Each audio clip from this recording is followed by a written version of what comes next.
Nagbabala ang Presidential Communications Office laban sa mga kumakalat na misinformation at disinformation. Ito'y kasunod ng lumabas na deep fake audio o minanipulang boses ni Pangulong Ferdinand R. Marcos Jr. Ang bagay na ito, sinisiyasat na rin ng DICT. Si Luisa Erispe sa sentro ng balita. Luisa? Audrey, iimbestigahan na nga ng mga ahensya ng gobyerno kung video sa social media na gumagamit ng boses mismo ni Pangulong Ferdinand R. Marcos Jr. Matapos kasi magbabala ang Presidential Communications Office kahapon na may kumakalat na video sa social media na gumagamit nga ng AI para manugayahin ang boses ng Pangulo at utusan ang militar na kumilos laban sa ibang bansa sa gitna ng issue ng West Philippine Sea. Ang DICT inaming nakakabahala ang kumakalat na video. Si Jeffrey D.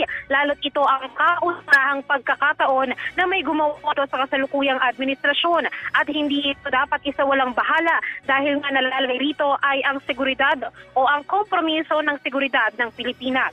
Dahil dito, handa na silang makatulungan sa mga ahensya ng gobyerno para magsagawa ng investigasyon sa posibleng nasa likod nito. Sabi pa ng DICT, makikipag-ugnayan sila sa National Bureau of Investigation at Cybercrime Investigation Coordinating Council.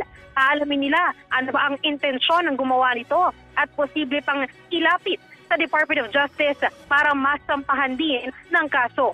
Sa ngayon naman anya, natanggal na sa social media ang video pero marami pa rin ang nagpapakalat ng kopya nito. Kaya't panawagan nila sa publiko, sana wag nang i-share o gumawa ng kopya pa nito. Para naman sa National Security Council, saan magsilbi rin anya itong babala sa bansa sa darating na 2025 elections na maging alerto sa mga cyber attacks at fake news.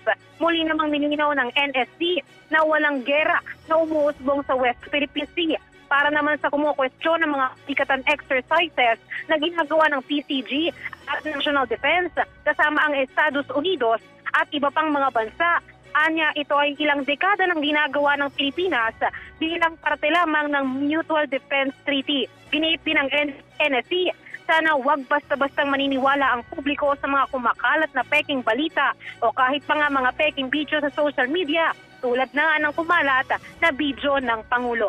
At yan muna ang latest. Balik muna sa iyo, Audrey. Okay, Luisa, napakarami ng lumalabas na app na kayang gumaya ng itsura ng isang tao, kayang gumaya ng boses.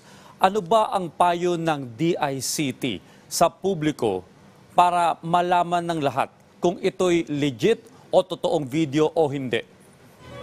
Audrey, isa nga yan sa tinanong natin kanina sa DICT dahil nga mahirap ma-determine o malaman kung alin ang peke at hindi, lalo na marami na rin ang gumagamit umano ngayon ng AI. Sabi ng DICT, ang payo nila sa publiko ay wag na lang basta-basta maniniwala sa iba't ibang mga page at mga hindi accredited na mga iba't ibang mga video dahil nga mas mabuti na lang na kumuha ang publiko ng mga sources mula sa mapagkakatiwalaang mga multimedia o sa atin ng mga media dahil nga marami na yung gumagawa ng splice o puputol-putol ng video at gumagamit din ng AI.